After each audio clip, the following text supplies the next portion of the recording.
শুভ দুপুর বন্ধুরা, তোমরা সবাই কেমন আছো? আশা করি তোমরা সবাই খুব খুব খুব ভালো আছো। তোমাদের ভালোবাসা আর আশীর্বাদে আমিও একটু একটু ভালো আছি, পুরোটা নয়। তো আজ অনেক দিন পর আমার চ্যানেল তিতলিতির সাথে তোমাদের সবাইকে অনেক অনেক অনেক স্বাগত জানাচ্ছি। অনেক দিন পর তোমাদের সামনে আসলাম, ব্লগ বানালাম। যেহেতু আমি আগে হিন্দিতে ব্লগ বানাতাম, বলেছি তোমাদের, শেয়ারও করেছি একটা ভিডিও যে আমি এখন থেকে বেঙ্গলিতে ভয়েস ওভার করবো। তো বন্ধুরা, আজ অনেক দিন পর নতুন একটা ভিডিও নিয়ে তোমাদের সামনে হাজির হয়ে গেলাম। তো বন্ধুরা, আমি আমার ব্লগটা শুরু করতে যাচ্ছি এখন থেকে। আর এখন বাজছে বিকেল বলো, দুপুর বলো, যাই বলো, 4টে বাজছে।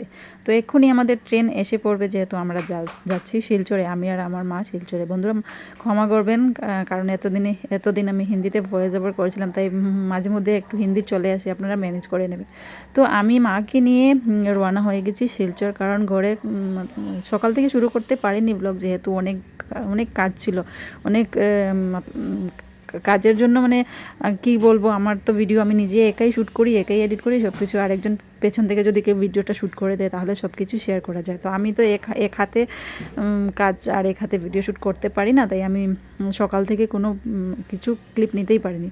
তো খাওয়া দাওয়া করে আমরা সব, মা আর আমি রেডি হয়ে আমরা বেরিয়ে পড়েছি। তো স্টেশনে এসে আমি ফ্রি হয়ে বসে আছি, তাই ভাবলাম এখন থেকেই ব্লগটা শুরু করে দিই।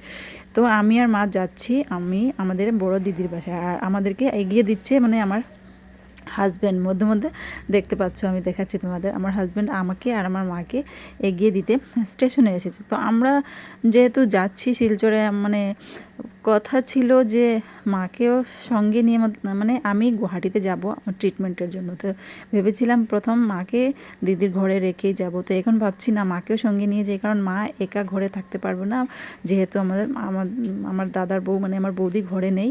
তো মাকে কার কাছে রেখে যাব? তাই মাকেও সঙ্গে নিয়ে বেরিয়ে পড়লাম। আর দেখি, হয়তো মার তো টিকিট করেছি, কিন্তু মা এখনও কনফার্ম না, মানে যাবো কি যাবো না।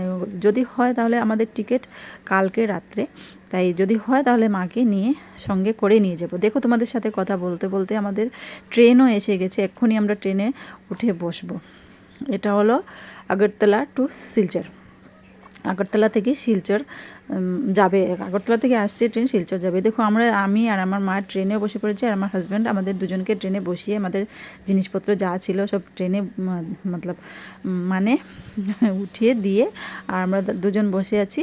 ও চলে গেছে কিছুক্ষণের মধ্যে। আমাদের ট্রেনও চলে মতলব বলছি, ম্যানেজ করে নেবেন। এতদিন হিন্দিতে ভয়েস ওভার করার কারণে মানে আমি সব কিছুতে মতলব বলি, তো আপনারা ম্যানেজ করে নেবেন। আস্তে আস্তে আমারও অভ্যেস হয়ে যাবে।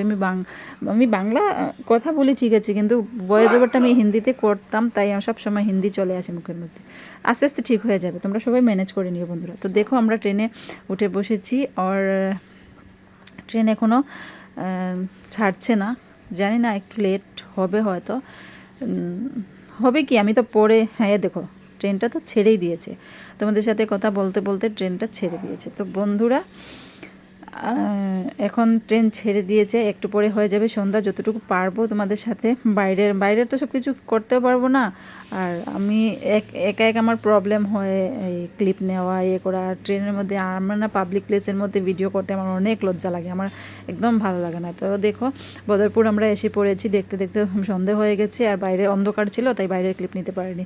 তো দেখতে দেখতে আমরা বদরপুর এসে পড়েছি। এখন বদরপুর আসার পর অনেক খিদে পেয়ে গেছে বন্ধুরা। ঘরে ঠিকমতো খাওয়া দাওয়া করে আসতে পারিনি, কারণ একা একা ঘরে না, বিশেষ করে আমার তৃষা ঘরে না থাকলে না আমার কিছুই ভালো লাগে না। তো ও ঘরে নেই, বৌদিও ঘরে নেই, আমি আর আমার মা একা একা যা পেরেছি খেয়েছি। তো দেখো, এখন অনেক খিদে পেয়েছি, তাই বসে গেছি পরোটা নিয়ে।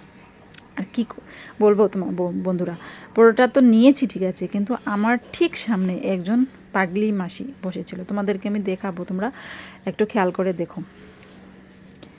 হ্যাঁ, এই যে দেখুন, উনি বসে আছেন। তো আমি যখন খাচ্ছিলাম এক পিস দু পিস করে ছিঁড়ে তখন উনি মানে আমার দিকে অনেক তাকাচ্ছিলেন। তো আমার এইগুলো দেখে না আমার অনেক মায়া হয়ে গেছিলো। তো আমি যা খাওয়ার অর্ধেকটা আমি খেয়েছি, বাকি সবগুলো ট্রেনও ছেড়ে দিয়েছিল তখন বদরপুর থেকে, না হলে আমি ওনাকে আরেক প্লেট এনে দিতাম।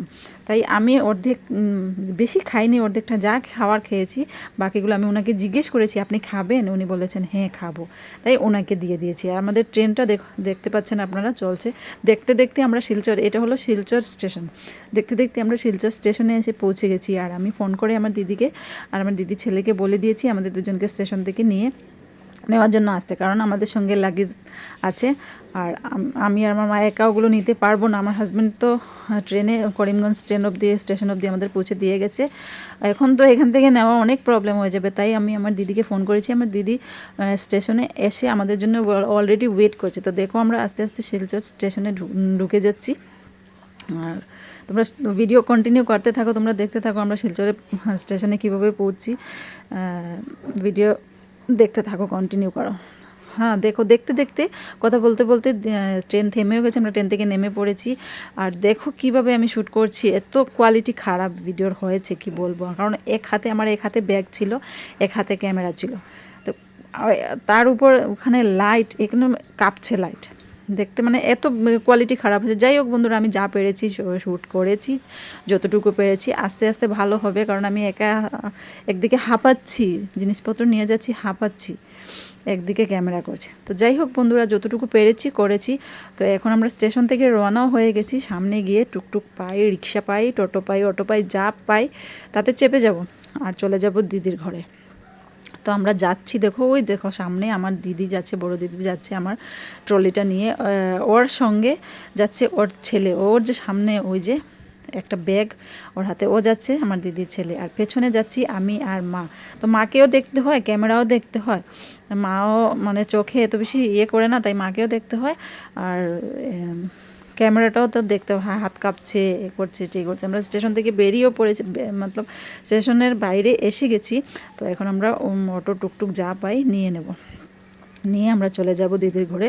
আর জানি না ঘরে যাওয়ার পর ভিডিও কতটুকু কন্টিনিউ করতে পারবো, কারণ পরিশ্রমও লাগছে। তো দেখো আমরা বসে পড়েছি একটা টোটো না, ওইটাকে টুকটুক বলে আমাদের বরাকভ্যালির বাসায়। এই দেখো আমার দিদি আমার পাশে বসে আছে, আর আমি কি খাচ্ছিলাম জানি, মুখের মধ্যে কি ছিল জানি না, অনেক পরে ভয়েস ওভারটা করছি তো তাই মনে নেই ঠিক, হয়তো পান খাচ্ছি বা কিছু একটা তো খাচ্ছি, মুখ নড়ছে আমার। তো এসে গেছি ফাইনালি আমার দিদির ঘরে। এসে দেখো একদিন আগে আমার দিদির বড় ছেলের বার্থডে ছিল, তাই আমার দিদি পায়েস রান্না করেছিল আমার জন্য, রেখেছে। ও জানে যে পায়েস খেতে আমার অনেক ভালো লাগে, তাই কেকও এক পিস আমার জন্য রেখেছে। আমি কেকও খাচ্ছি, পায়েসও খাচ্ছি, ওরা দুজনেও খাচ্ছে। তাই আমাদের খাওয়া দাওয়ার সঙ্গে আজকের ভিডিওটা আমি এখানেই এন্ড করলাম। আর আস্তে আস্তে অনেকগুলো ভিডিও আমি মানে ডেইলি তো পারবো না, একদিন দুদিন পর পর আমি একটা করে ভিডিও দেওয়ার চেষ্টা করব। এদিকে দেখো আমার মা বিস্কিট খাচ্ছে, আর এদিকে নাতির সঙ্গে, এই যে আমার দিদির বড় ছেলে ওনার নাতির সঙ্গে, ও মার সঙ্গে মানে ঝগড়াঝাটি করতে ওর খুব পছন্দ। মা যদি কিছু বলে ওকে, ও এমন একটা আনসার করবে না যা শুনলে মানে মায়ের রাগ উঠে যায়। তো ওদের মধ্যে একটু সামান্য ঝগড়ার মতো লেগে যায়। তো এখানেই দেখো দুজনের মধ্যে কথা কাটাকাটি চলছে, ঝগড়া চলছে। এগুলো দেখো ও হাসছে, দিদিও হাসছে, মানে দিদির নাক জল খাচ্ছিল, আর ওগুলো শুনে ও মানে ভীষণ খেয়ে গেছে আর কি বলবো। আর আমিও এদিক থেকে ওইগুলো ক্যাপচার করে নিয়েছি তোমাদের সঙ্গে শেয়ার করবো বলে। তো বন্ধুরা, আজকের মতো ভিডিওটা আমি এখানে এন্ড করছি। তো তোমরা সবাই আমাকে সাপোর্ট করো, আর যদি ভিডিওতে নতুন হয়ে থাকো তাহলে তাড়াতাড়ি গিয়ে আমার চ্যানেলটা সাবস্ক্রাইব করে দিও। আজকের মতো ভিডিওটা এখানেই শেষ করলাম। Tata, bye bye.